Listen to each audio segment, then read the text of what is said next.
తెలంగాణ ఎన్నికల తర్వాత ఆంధ్రప్రదేశ్లో టైమ్స్ నౌ సర్వే సంచలనాలు సృష్టిస్తుంది.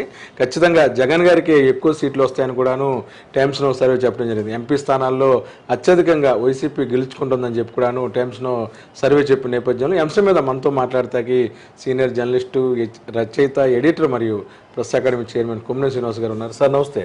టైమ్స్ నౌ సర్వే అంతకుముందు కూడాను తన సర్వే ప్రకటించింది. ఇప్పుడు ఏదైతే తెలంగాణ ఎన్నికల తర్వాత అసలు ఆంధ్రప్రదేశ్లో గొప్పగా మారిపోతుందని చెప్పి టీడీపీ నాయకులు చెప్పే పరిస్థితుల్లో ఈ సర్వేని ఎలా చూడొచ్చు అంటారు?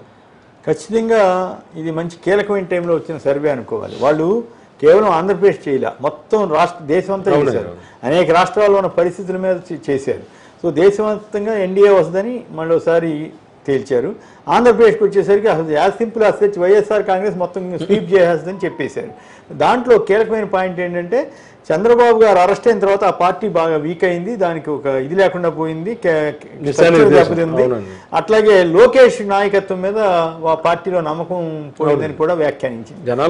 వాళ్ళకి ఇవన్నీ అవసరం లేదు కదా అంటే వాళ్ళు అబ్జర్వ్ చేసినే చెప్పారని వాళ్ళు పని కట్టుకుని చెప్పారు. ఇప్పుడు మీరు నేను అంటే మన మీద ఏదైనా ఆపాదించవచ్చు, వాళ్ళ మీద ఏం ఆపాదిస్తాం?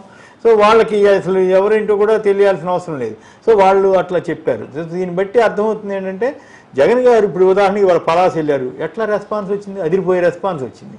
అది ఓపెన్గా అర్థమవుతుంది. దాన్ని బట్టే ఇక్కడ పాయింట్ ఏంటంటే అట్లని చెప్పి ప్రభుత్వం అన్న తర్వాత పార్టీ అన్న తర్వాత అసంతృప్తి ఉండదని లేకపోతే అని నేను అంటలేదు. కానీ బై అండ్ లార్జ్ బ్రహ్మాండమైన మెజార్టీతో మళ్ళీ గెలవబోతున్నాడు అనడానికి ఇది పెద్ద సంకేతం.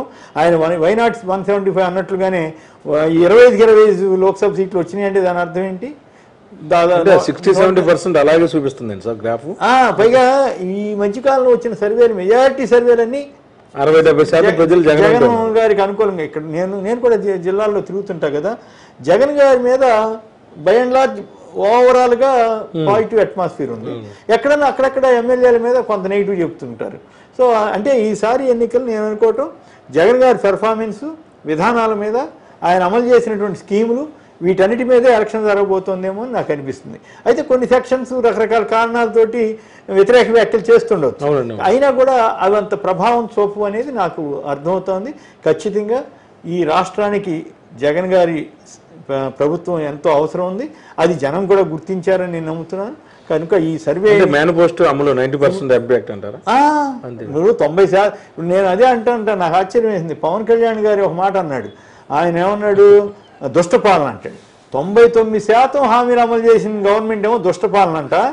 అసలు 90% కూడా 90% అమలు చేయని, 10% కూడా చేయని చంద్రబాబు గారి ప్రభుత్వం సత్పరిపాలన. ఏమన్నా అర్థం ఉందా ఆ మాటలు అనడానికి? పచ్చి అబద్ధాలు. ఈనాడు ఆంధ్రప్రదేశ్ నమ్మి వాళ్ళు మళ్ళీ మునిగేదట్టున్నారు. కాస్త గౌరవంగా కొన్ని సీట్లు గెలిచే పరిస్థితి లేకుండా వాళ్ళు రాసే అబద్ధాలన్నీ వీళ్ళు నిజమని నమ్మి సో అబద్ధాలతోటి గెలవాలని చూస్తున్నారు మిత్రమా. దాంట్లో నాకేం అనుమానం లేదు. ఖచ్చితంగా ప్రజలు చెప్పిన మాట ప్రకారం 99% హామీలను అమలు చేసినటువంటి జగన్ గారికి పట్టం కట్టాలా వద్దా అనేది తెలుసుకోవాలి. ఖచ్చితంగా పట్టం కడతారని నేను నమ్ముతున్నాను, కట్టాలని కూడా కోరుకుంటున్నాను. Okay, thank you. మొత్తమే కూడాను ఆంధ్రప్రదేశ్లో టైమ్స్ నౌ సర్వే సంచలనాలు సృష్టిస్తుంది. ఎప్పటికప్పుడు జగన్ గారి గ్రాఫ్ పెరుగుతుందే తప్ప ఎక్కడ కూడా తగ్గే పరిస్థితి అయితే కనిపించట్లేదు. వీడియో జర్నలిస్ట్ విజయకృష్ణతో కలిసి ఐడ్రీమ్ కోసం అబ్దుల్ అలీ, విజయవాడ.